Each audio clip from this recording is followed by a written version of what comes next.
questions for the sister, inshallah. You brothers have any questions while we wait for the questions of those sisters? Can you hurry up with the questions of the sisters, because if there are no questions, I'm going to ask you questions so that we can make sure that we understood.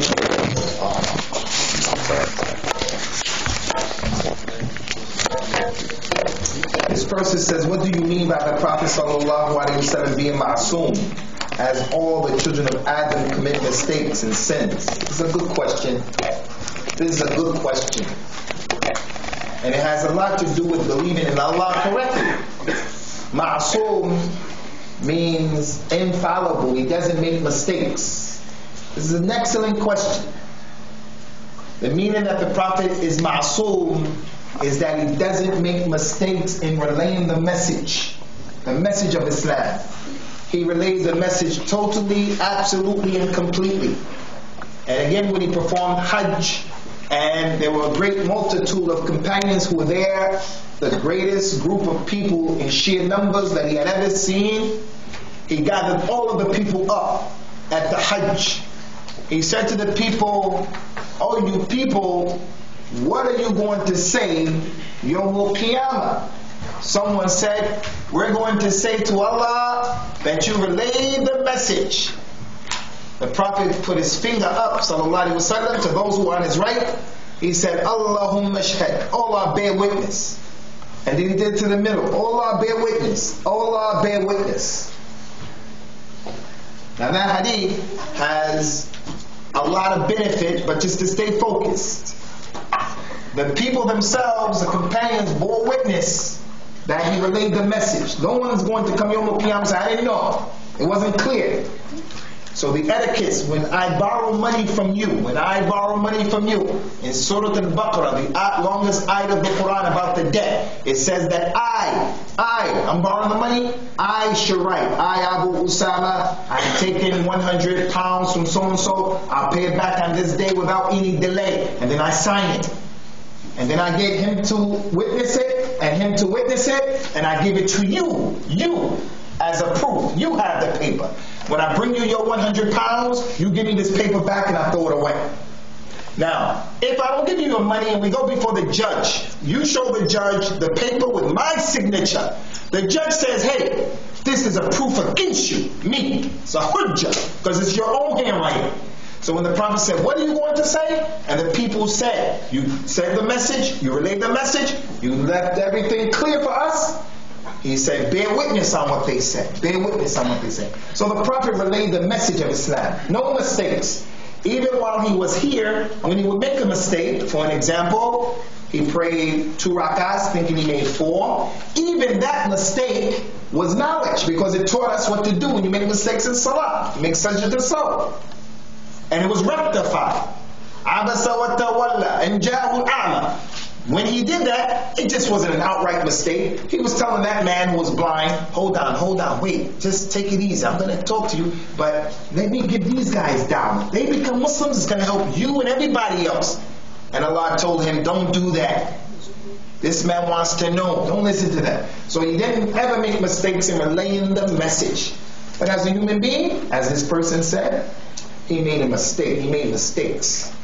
Allah said in the Quran, لِيَغْفِرَ لَكَ اللَّهُ مَا تَقَدَّمَ مِنْ ذَنْبِكَ وَمَا تَأَخَّرَ. So that Allah will forgive you, Ya Muhammad, your mistakes that went in the past and the ones that are going to come in the future.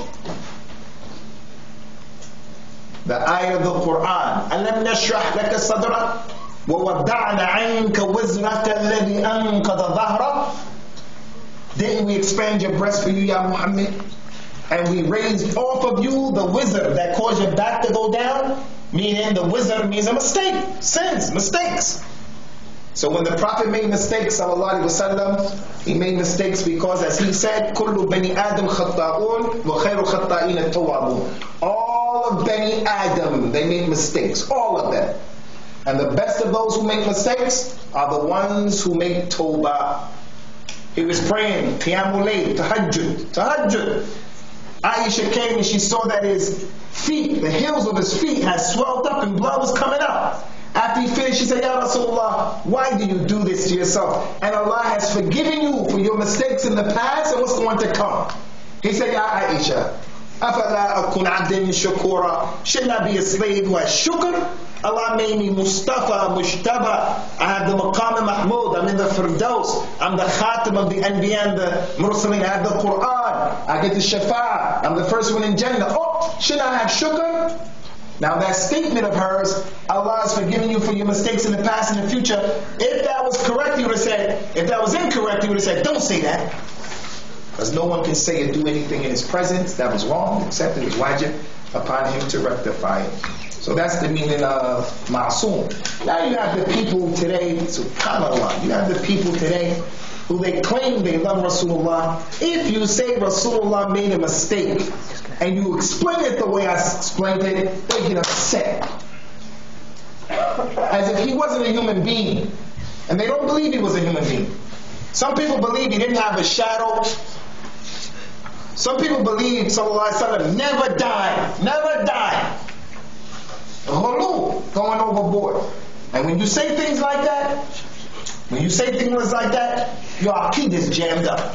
When he died, Sallallahu Alaihi Wasallam, Abu Bakr came and his body was there. Abu Bakr was outside of Medina, he heard about it, he came in, famous story, saw Umar, left, he picked up the cover off of the face of Rasulullah and he kissed him on his forehead. He said, you taste and smell as good in death as you did in life. Then he went outside. He got on the minbar. He got on the first step, on the second step, and he faced the people. When the people saw him get on the minbar, everyone knew this is something big. No one ever stood on that minbar. Rasulullah used to stand on the third step, Abu Bakr got on the second. He turned. He said, hey you people, whoever worship Muhammad, Muhammad is dead.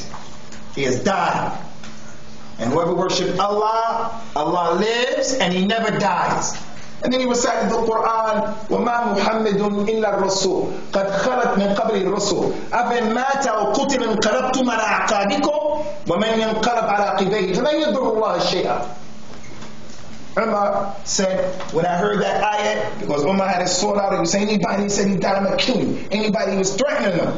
When he heard that ayat, the Quran, Umar's knees started buckling and he fell down to the ground. He fell down to the ground because it was established that the Prophet died. But he was ma'soom in ad-da'wah ilallah, relaying the message. Okay, we're going to go through this stuff real quick, okay? When a person dies after that, I can understand the Scottish handwriting. I'm sorry. You guys have to write a little better than that.